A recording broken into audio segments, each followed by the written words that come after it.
The rise of the female, how the role of women in Hollywood action films has changed in the 21st century. My topic of research is to study how far the representation of women in Hollywood action films has come in the 21st century. The subject I have chosen is a very contemporary one due to the integration of more women into the industry in recent times and better representation of women in films due to the effects of the feminist movements. My study plans to look at the female action heroine through Lara Croft Tomb Raider from 2001 by Simon West and Wonder Woman by Patty Jenkins in 2017, and to look at the correlation between industry, audience and text to see what has potentially changed women's action films over the years.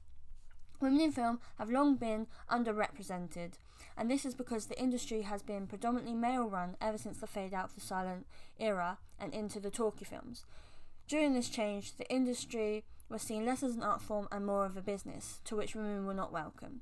Fast forward to the 21st century, things seem to have changed along with the representation and women are more welcome into the industry. The female action hero is a rare sighting, born out of her relationship to her male counterparts and held to such narrow expectations that there are very few successful examples. The first examples that emerged are described as women taking on the accepted characteristics of a male role. This is directly seen through the role of Ellen Ripley in Alien, played by Sigourney Weaver, as the role was written for a man and little was changed when Weaver was cast. However, so much has changed over the years, and now the female action heroine has evolved and come into herself and started telling her own story, for example, Wonder Woman and Captain Marvel. The subject of my topic changed over the course of writing it. I narrowed down my subject so I would thoroughly be able to discuss my topic and really dive down deep to be able to come to the right conclusions, as spanning it over 3 decades was quite wide. Therefore, it was changed to the 21st century and essentially the 2 decades of it. I pushed away from the aspect of just using psychoanalysis and Laura Mulvey to analyse my work and the representation of women. Although I still included it in my analysis, I went more into the aspects that are behind the character, like the actress, who directed the film, and if that may have an effect on how women in the film are represented, and the response to the film by the audience and critics. All of this combined should help me show how the representation of women in Hollywood action films has changed in the 21st century. The key aims of my dissertation are to see how a woman's presence in a film plays a role in the narrative. Is she there to move the story along, or is she there to simply to be looked at? Does she have control over her own storyline, or not? Another aim is to investigate how women behind the roles in the films have had an influence upon the film and see if she has helped in the evolution, or if she was simply hired because she looks good or has a high sex appeal. An equal aim is to see if the entrance of women into the industry as producers, directors, cinematographers and writers has had an impact on how women are portrayed in these films. For example, female directors tend to direct a film where the female isn't overly sexualized. Finally, I will look at reviews of the film mentioned throughout and advertising of them, and also the response to them to see how an audience reacts to a film and how this shows the evolution. Some useful sources that I have found and used are Ricky Schubart's book on super bitches and action babes, the female hero in popular cinema from 1970 to 2006. This book looks at women in all sorts of genres, from action, western, war, science fiction and martial arts. As action was my subject, this came beyond useful, and it even discussed Lara Croft from the 2001 film. And it discussed Wonder Woman as her previous portrayals, but this was still very useful. Gina Davis and her website CJane also came in very useful, as it contains a lot of statistics and studies into representation that I can use to help with my study. Interviews with Gina Davis are also very helpful with the discussion of representations of women in film. In one of her interviews with People TV from this year, where she talks about gender equality in film. Interviews with Gal Gadot and Patty Jenkins, the star and director of Wonder Woman. In many interviews, they have discussed women in film and how Wonder Woman is different. One interview with Patty Jenkins on Flicks and the City Clips, she discusses how and why she made Wonder Woman the way she is, and also how she is a female director.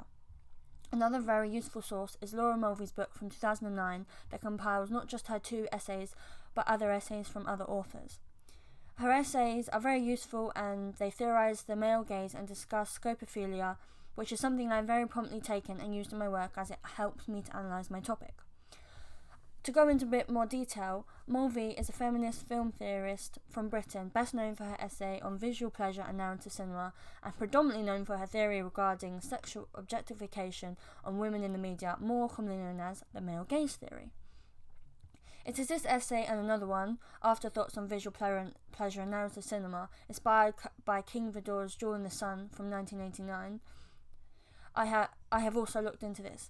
In the first, in short, she talks about the male gaze with the use of psychoanalysis and scopophilia, and claims that traditional Hollywood cinema is male-centric and provides narrative pleasure to men alone, and essentially that it needs to change. In the latter, she discusses a new approach using Freud's theory on femininity, and explain how women and men emerge out of a phallic masculine stage, but that women can always act within femininity, but return here when they take an active rather than passive role. My method to analyse my work is to look at my case studies from the angle of how the industry has set the female action heroine up in film and how the audience receives it, which can be done through reviews by critics and audience members, and also how the film is advertised. An equal way of analysing is to look behind the screen at the women behind the roles and the camera and analyse how they have influenced the text. I will also be using Laura Mulvey's theory on the male gaze with some inclusion of psychoanalysis to analyse how the audience receives the text. The structure of my dissertation will go as follows. I will introduce the topic and explain how I will be analysing my topic, my aims, my key terms, and an overview of my case studies. I will then discuss the action film and how the female action heroine began, and talk about some of the first ones. My case study, Lara Croft Tomb Raider, will then be discussed, and I will apply all of my research in analysing the film and the role of Lara Croft. I will then do the same in analysing Wonder Woman and the role of Diana. To sum up the essay, I will then conclude by looking into what has changed between the two films, considering they are 16 years apart, and see how and what exactly has changed the role of women in Hollywood action films in the 21st century. The film Lara Croft Tomb Raider is one of my case studies for this study. The film follows the protagonist Lara on her journey to acquire both halves of the Triangle of Light before an organisation gets them first and uses the power it possesses for the wrong reasons. This film is more than relevant to my study because Lara is a good example of an unrealistic representation of women in Hollywood action film, and is played by one of Hollywood's best looking stars, Angelina Jolie, whose body has been celebrated many times over. The character is based on a video game character who is a highly sexualized object of desire due to the target audience of young men, so evidently the character in the film is represented in the same way. Lara is the epitome of Laura Mulvey's male gaze. She has large breasts and very minimal and revealing clothing. And everything that this character does is done in a way that makes her desirable, and even the camera films her in a way that satisfies the male scopophilia. Lara is sexy and pleasing to look at. Reviews from the film, too, see it in the same way. One from Real Film Reviews read, "Let's face it, people are going to see this movie and expect two things. Lots of action and lots of slow-mo shots of Jolie running, expressing the fact that, again, men want to look at Angelina Jolie's body or anybody in action. Wonder Woman is a very popular film in our modern day, and one that has broken through the female action hero mould of the 20th and early 21st century, and also one that I've used for my second case study due to this. This was a film that was considered a risk because it was a high-end, big-budget action film that was directed by a female and starred a sole female superhero protagonist, which was the first since Iron Man had created demand for live-action superhero films back in its release in 2008. The character of Diana, the Wonder Woman, is based on a comic book character from the All-Star Comics and DC universe. The film follows Diana, Princess of Themyscira, and daughter of Zeus, as she leaves the safety of her hidden paradise home of the home island of Themyscira and a fully trained Amazon warrior, embarking on a journey with a man to assist in ending the war to end all wars, and along the way discovers the potential of her godly-like powers. The film was directed by Patty Jenkins, and consequently, her being a woman made the representation of Diana an accurate representation. A review of the film stated that Wonder Woman flips nearly every gendered superhero trope it encounters, in which it does, as Diana has a male sidekick and saves him multiple times and doesn't listen to his advice.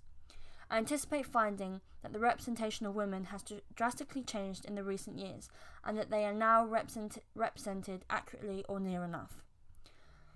I expect to discover that this is because women have had more of a say through being an audience member and being a woman behind the role in the production team. I anticipate to see, after thorough and deep discussion, that Lara is a very sexualized individual for the male viewer, like she seems on the surface, and is not an accurate representation. I expect to find that Wonder Woman is the opposite, that because of the evolution of Hollywood, Diana is not sexualized, and she is a strong female character and represented accurately and equally.